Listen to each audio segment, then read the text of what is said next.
This year I think I did a pretty good job destroying my backlog, so good I think I deserve a star. So today I'm going to talk about all those games. I'm going to talk about all the old games I played this year, from games released in 2024 all the way to 1994. I'm going to give a recommendation, I'm going to give my opinion, and it's all going to be pretty spoiler free. So if you're a spoiler sensitive Nancy in the comments, you might not want to watch this video and you might want to leave.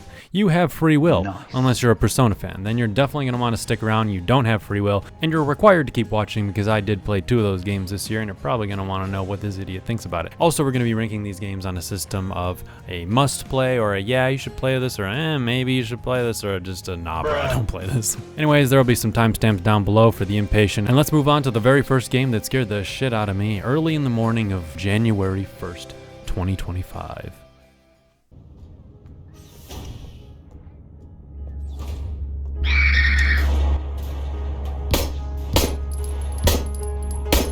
What you have just witnessed is the first enemy encounter in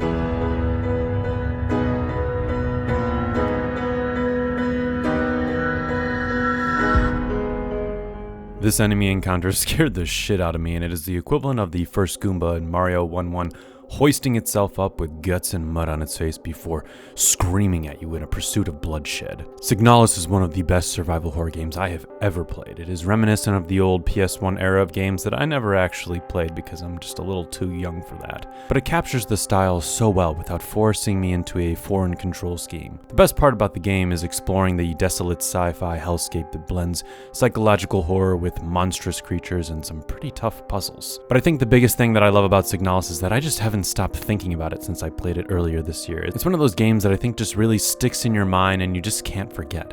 Playing the game is only half the battle of Signalis, and thinking about it is almost its own journey afterwards. And I don't want to talk too much more about it other than I think it's one that you would 100% should play. And I think if you look at it right now, you'll be able to tell if it's kind of up your alley. But if you don't want to spend the money, at least check out this video by PowerPack so that you can understand the depth of this game, because I think it's one that even true gamers should probably be aware of. Anyways, though, I think this is an easy must play, and was a great starting point for my 2025 backlog journey. So what do you do with your life after you have an existential crisis in the form of a dark, gritty survival horror game? Well, you play Final Fantasy V Advance, the little bro version. I've always been told that Final Fantasy V was good, but it just doesn't stand up to 4 and 6, kind of being the weird middle child of that little trio of SNES games. Now that I've played it though, I can tell that those people are a little stupid for thinking that it's just nothing more than a middle child version, because honestly, I really enjoyed Final Fantasy V. My experience with Final Fantasy V was only slightly different from that of 6, and I honestly think 6 is one of my favorite Final Fantasy games of all time. The game definitely is going for a more standard, relaxing experience as opposed to Final Fantasy VI, where the story and plot is a little crazier, but I don't see why that doesn't mean that this can't be heralded as one of the greats of the SNES. The story does go back to that original Final Fantasy formula of going to find a bunch of crystals and getting a party of weirdos, and that's basically the framework for the entire plot, but the world is just so beautiful and the characters are charming, and especially the job system is the main draw for this game. If you have played any other JRPG with a job system, it's basically the same thing here, because this is one of the earlier games that had a job system, but that doesn't mean that it is not tremendously well thought out, and building my characters in Final Fantasy V is one of the best experiences I've had probably the entire year. Now, I did play the GBA version of the game, which at first is kind of a little weird, and I think was the first version to actually have an English translation. And I remember a friend playing it a long time ago, and that's kind of why I probably was drawn to this version of the game and not like the pixel remastered version, which you can get on the PC. That all being said, I think you should definitely go look into playing Final Fantasy V if you've kind of skipped it over the years like me, but we're going to put it in the, yeah, you should definitely play this game tier. If you need another reason in 2025 to stop the proliferation of AI art, it would definitely be Unicorn Overlord. Because I think if we had more games that look like this, I think the world would be a much better place and would truly understand why AI art will just never compare to this. Plus, not only do the characters and maps look great, but this game sounds amazing. The voice acting in this game, especially being a lower budget title, is pretty incredible for a title this size. But the best part of this game is definitely the gameplay. The tactical real-time combat is so outstanding. If you're a Fire Emblem fan, this game is basically a game that you need to give a shot right away. And I think there's a lot of games where you just don't want to grind too much and you don't want to do those little combat scenarios, but this game makes it so much more worth it, and you're constantly getting new characters and raising your favorite characters. There's so many good characters with so many unique different types of units that it was really hard to even find which ones that I wanted to use. And many of them are also so unique. In fact, I thought that they were all going to be unique by the time I got all of them. You have your pretty typical characters, you have your lord types, you got your paladins, mages, and thieves, but you also have some other crazy options that I don't think I've ever seen before, like dark berserkers. And I was also just so impressed how different they all play in combat and can be mixed and matched to create these kind of super monster units that can attack or defend entire section of a map entirely by themselves. There's also a huge variety of different map types with different wind conditions that make everything feel so much more fresh. It is a bit of a longer game, which was a little bit unexpected, but I think if you really get into this game, you're going to find it that's so fresh from beginning to end, which is why I think this game is one of the best, and I think Vanillaware is honestly one of the most slept on, underrated developers in the entire industry. So go play Unicorn Overlord. Don't be as deceived if you've heard people calling this like some sort of loser gooner game. No, this is some good ass tactical combat gaming.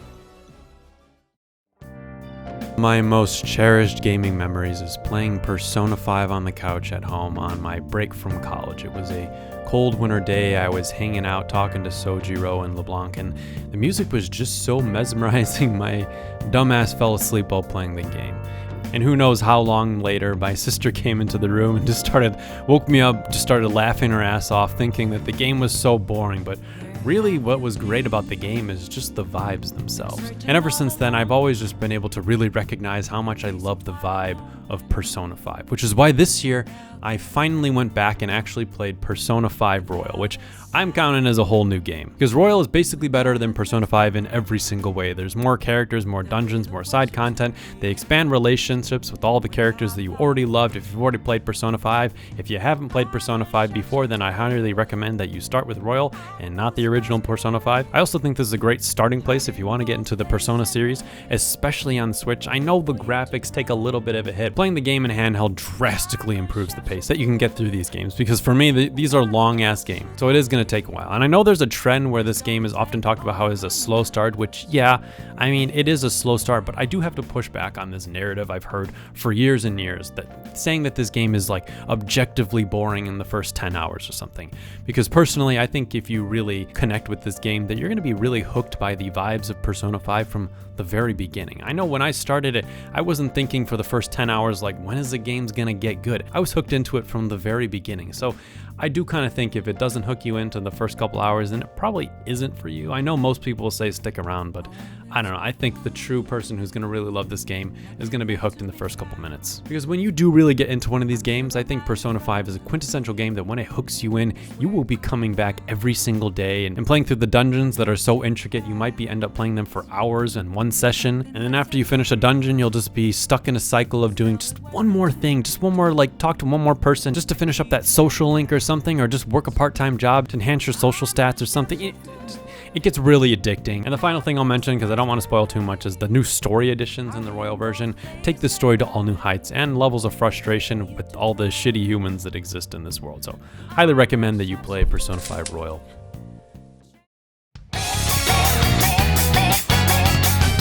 So you thought you were done with Persona. Wrong! I mean, I guess I kind of spoiled in the beginning, but yes, I actually started playing Persona 3 Reload this year as well. I guess I was very Persona-pilled this year, and to be honest, I actually haven't finished Persona 3 Reload, and I've never actually played the original Persona 3, but I'm really enjoying it so far. This game starts with a whole new lovable cast of teens making questionable life choices and having inappropriate encounters with adults, but there's also some really sweet and nice ones as well that I would die for. I also really like the main cast of characters in this game. It's just a little disappointing that it requires expert Riz or intelligence to actually talk to them and do their social links properly. One minor nitpick is the story developments in this game are very slow in the beginning, and actually I do think this one is even slower than Persona 5 Royal, believe it or not. And for a while I was starting to feel like one of those people that just doesn't get into the game really easily, but once the plot really does pick up, boy, does this game's plot really pick up, but no spoilers. There are some things coming hot off of Persona 5 Royal that do make it a tad hard on the gameplay side when comparing it. Mainly Tartarus, the main dungeon, comprises of dozens of floors that you make your way through, and it just doesn't compare to Persona 4 Golden and Persona 5 really at all in terms of the complexity of each level and each floor. I just love the winding random halls of Persona 4 that definitely feel much more intricate and less samey than those in Persona 3. And I know technically Persona 3 came first, but you know, when you've played those other ones, coming back to this, it is a little bit of a barrier entry because they're just so short and samey. But that being said, I also haven't finished the game, so maybe they get much better or more different later on. That all being said, I think it's a pretty good game that you should play, and I've also been kind of thinking that I might be using this as a jumping off point to talk more about the Persona series, because it's a series that I really do like in a longer video. I feel like I'm kind of a Pokemon player or gamer or whatever and make Pokemon videos, but Persona games are kind of adjacent. I think there's a lot of Pokemon fans that if they haven't tried Persona are probably going to really love it. So if that's you, then I definitely think you should go play Persona. Oh, and Reload just also looks really beautiful. The art direction, the characters, the cutscenes, all the various backgrounds, the character models, oh my god. I love the way this game looks. Even a gamer who's been just kind of looking at this game on the sideline for a long time, I've always had an interest in what was going on with this Kirijo character. Now that I know, yeah, she's definitely the best girl in this entire game. Don't fight me on that one, boys. Are you tired of hearing me talk about JRPGs? Well, too bad, here's another. Sea of Stars is the best looking SNES-inspired game that ever actually could run on an SNES. This game is a Chrono Trigger-inspired adventure that came out a couple years ago, made by the same people who worked on The Messenger, a Metroidvania-esque game that I did play and actually really liked. It's a sprawling fantasy adventure with some space-time goodness, kind of a la Chrono Trigger. You manage your typical JRPG main party consisting of two main characters and just kind of a bunch of weirdos who somehow all fit in together. But I'll cut to the point. Sea of Stars is just one of the best looking games I've ever seen. This is some of the best pixel art I've ever seen in a video game. I mean, just look at it. There's just a way that Sea of Stars just pleases the human senses in such a good way. And not only is the pixel art extremely impressive, but the music just fucks my ears. I mean, it's just as simple as that. I cannot praise this music anymore, with both the original compositions from the original game's composer as well as guest compositions from Yasunori Masuda of Chrono Trigger fame. And even just saying that, and really, do I need to say more? I mean, at the very least, go check out the soundtrack for this game. But it's not just the kind of visual aesthetics of this game that's really great, also the gameplay of this game. I mean, I know everyone's talking about E33 and its kind of time button gameplay this year, but Sea of Stars did it a couple of years ago in kind of the same format. We're taking from a lot of other games and kind of combining it in this one-time kind of system. We're combining elements from the old Super Mario RPG games and kind of mixing it with Chrono Trigger a little bit. But really, the gameplay is just so fun, and the kind of the time button presses adds an extra level of interactivity in the combat. And there's not too many downsides about the game, I say, with probably the biggest downside being that the story at certain points is a little slow, and then it kind of all culminates in an ending that's a little bit lackluster, because the true ending to the game is a much more satisfying endpoint to the game, which is a secret ending that is blocked by a collectathon. And I do kind of want people to be aware of that before they go into this game, that the main better ending of the game is blocked by a collectathon. And even I, who's someone who really loved this game, actually just didn't go through and do that. I actually just watched someone play through it on YouTube, because you have to collect all these seashell things throughout the game, and I know I'm maybe spoiling that a little bit, but I mean, if you really want the secret ending, you probably should know about that before you start playing the game, so that you can look out for those, because otherwise you will not get these better secret ending to the game. So I would 100% recommend, though, you still play this game, but I will probably push it back down to the yeah tier, because despite how good it is, the only way you're truly going to get the true intended experience is if you really dive deep into this game and get everything. And to be consistent, this is probably something that's a little bit more of a personal thing. You know, I did not like this collectathon aspect in the Metroid Prime games, despite loving those games and thinking they're essentially masterpieces. It's kind of the same thing here with Sea of Stars. I'm kind of a basic bitch sometimes, and like most, The Last of Us ranks pretty high on my favorite games list. After I played it though, I didn't really know what to do with my life. And this was back when Naughty Dog was capable of putting a game out more than a decade apart from it, but Part 2 was still not out yet. So I asked a friend if I could play their other game, Uncharted 4, that had kind of recently released, without playing the others. And he said, yeah, you should be good.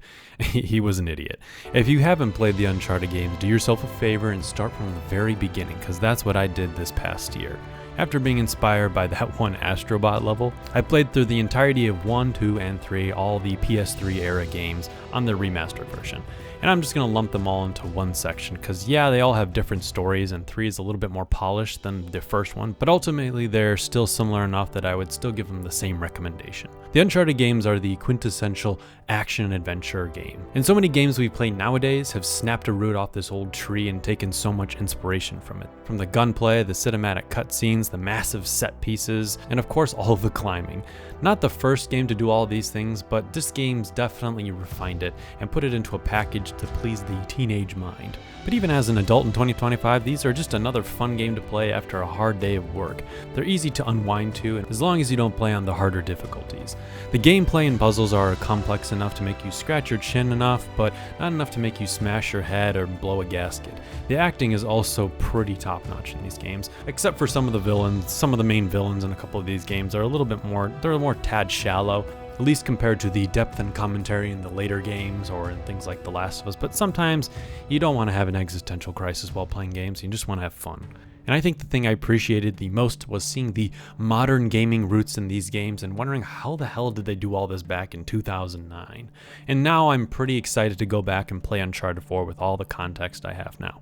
Maybe sometime next year I'll even make a video about all these games. I don't know, let me know if that's something that sounds interesting to you, or just way too far off my main user base. But playing these games was definitely more for me rather than the channel. So I think they're definitely a yeah, you should play them, especially if you're younger or you had a mom like mine who just wouldn't let you play any shooty games, even though I was the prime demographic for this shit when it came out. Also, ludonarrative dissonance.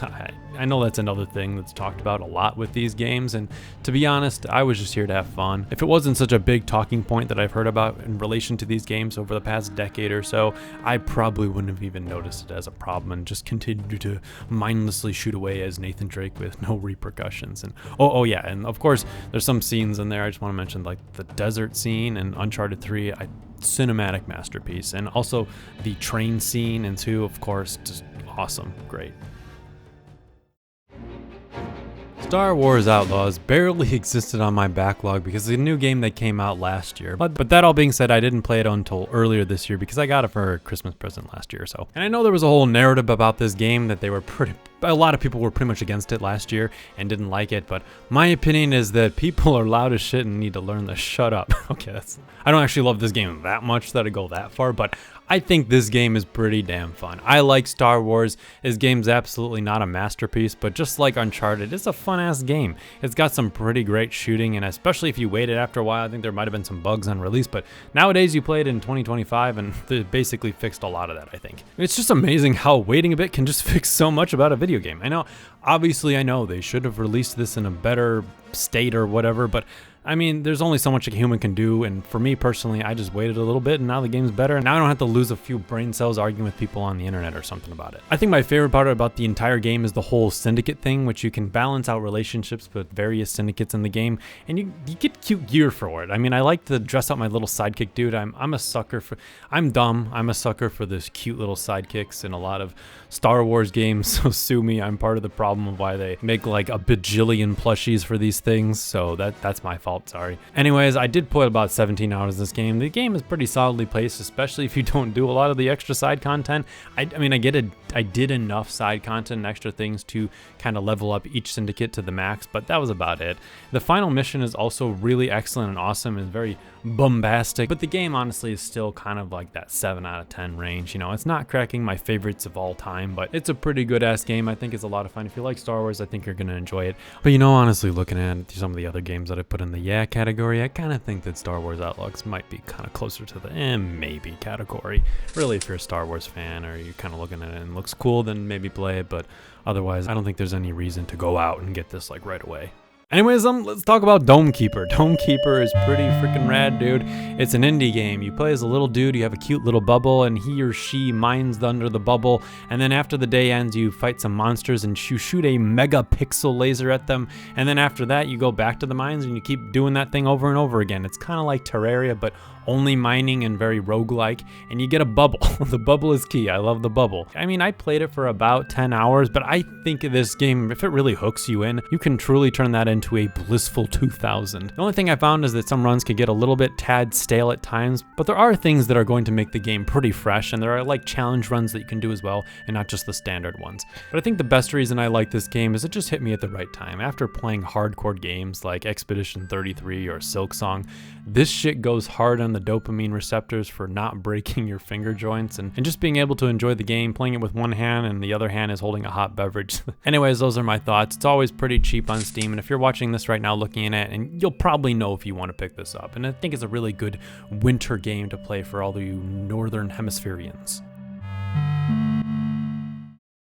Then there's also Rondo of Blood. After my video where I started playing the Castlevania games for the very first time, one of the most consistent games that was recommended to me was Castlevania Rondo of Blood, and this bloody hell, this is a good game.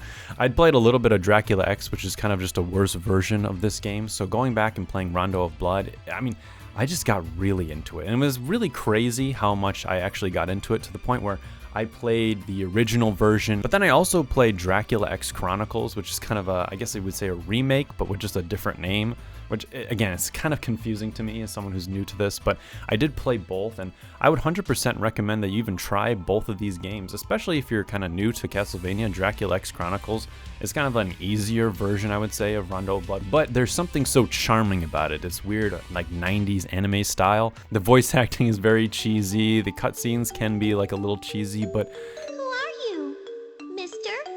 A good girl? That doesn't mean there's not a lot of charm to this game. But make no mistake, this is definitely one of the hardest Castlevania games I've ever played, but for some reason it just felt so worth it. I mean, it took me so many tries to get past this Axeman in just the second level. I mean, it really tests you in a lot of ways like a Dark Souls game, which I know Dark Souls came way after this, but I mean, you know, it's got that same element. If you like a Dark Souls or the harder Castlevania games, then I definitely recommend you go back and play Rondo of Blood. There's also just so much incentive to replay the levels in this and find different secrets and play through the game an entire second time. And I would tell you, for a while there, I was a little unsure how this journey with Richter was actually going to be, because he kind of sucks. But then I also got Maria, and Maria makes the game kind of easy mode, but she also, you know, kind of to the point where she probably breaks the game. But it was actually a great way for me to kind of learn the path through the level, play through Maria, and then actually go back and then play through it as Richter, just to kind of get a better understanding of what I should expect. Because Maria is a glass cannon, but to the point where it's like the cannon is like in all caps and the glass is like barely exists, because I mean, there was very few times where I'd even get hit through almost an entire level as Maria. That's just how strong she is with her attacks. That all being said, I'd kind of still been on the fence if I want to make a whole video on Rondo of Blood or not, but at the very least, if I don't ever talk about it again, I've talked about it here. And I 100% think you should go play Rondo of Blood. If you're already into Castlevania, or if you want to play probably the best version of the classic Vania style of game and not the Metroidvania style that would later get popularized with Symphony of the Night.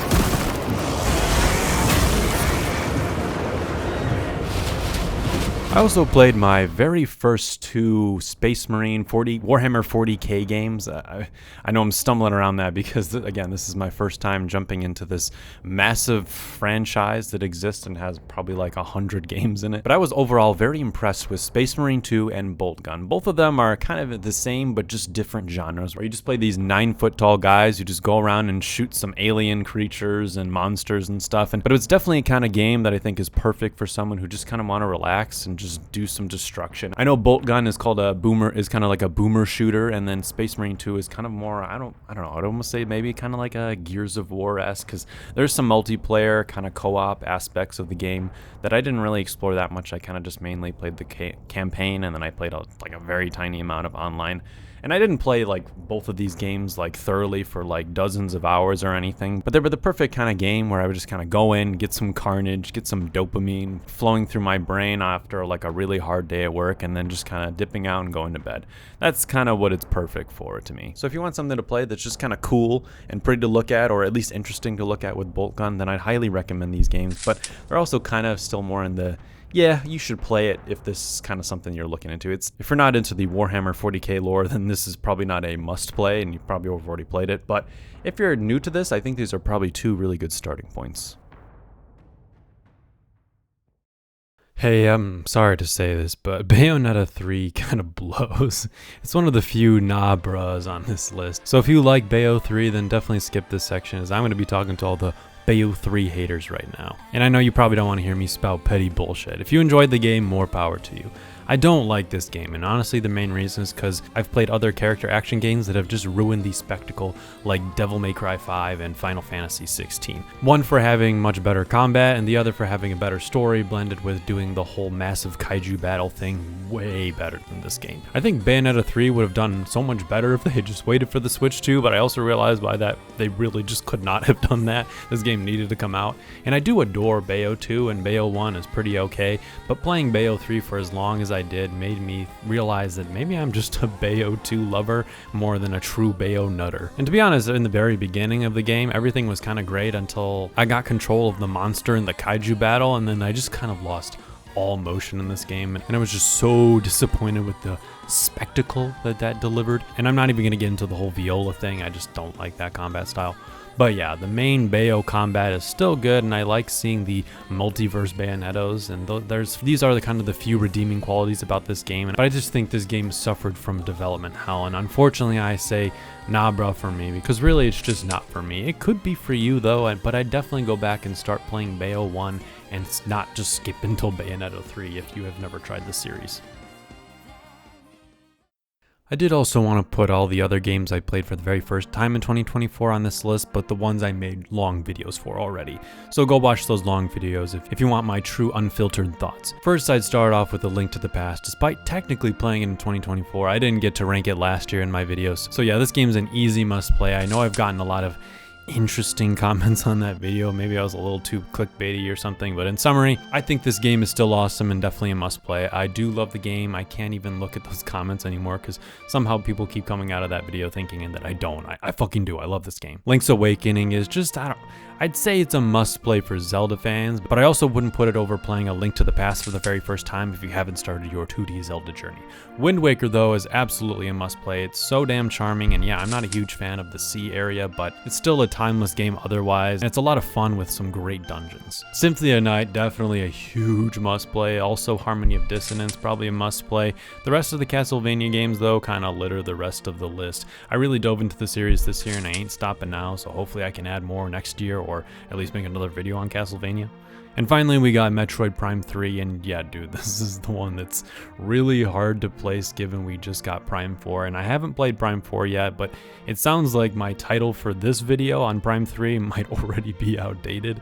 Regardless, I'm going to say it's a must-play for Metroid fans, but closer to, yeah, play it if you're just a guy passing through, because for obvious reasons, you should start playing the Metroid Prime series with Prime 1 first, and not go straight to this. But I think that's it. There's some others I picked up for a little bit, but didn't beat them, and might have just only been for footage or something for a video. I don't know, I spent a lot of time making videos, some weeks even more than playing video games, so if you think this list is small, hey, that's why. I also have a real boy job that actually feeds me, and for anyone thinking that I do this only for the money, remember that I'm like 20x a month away from this being even a remotely stable source of income. There's also some other games that I played, kind of repeat playthroughs that I didn't talk about. I played things like Ghost of Tsushima again, and it's one of my top 5 favorite games of all time. And I also played some Fire Emblem Pokemon games.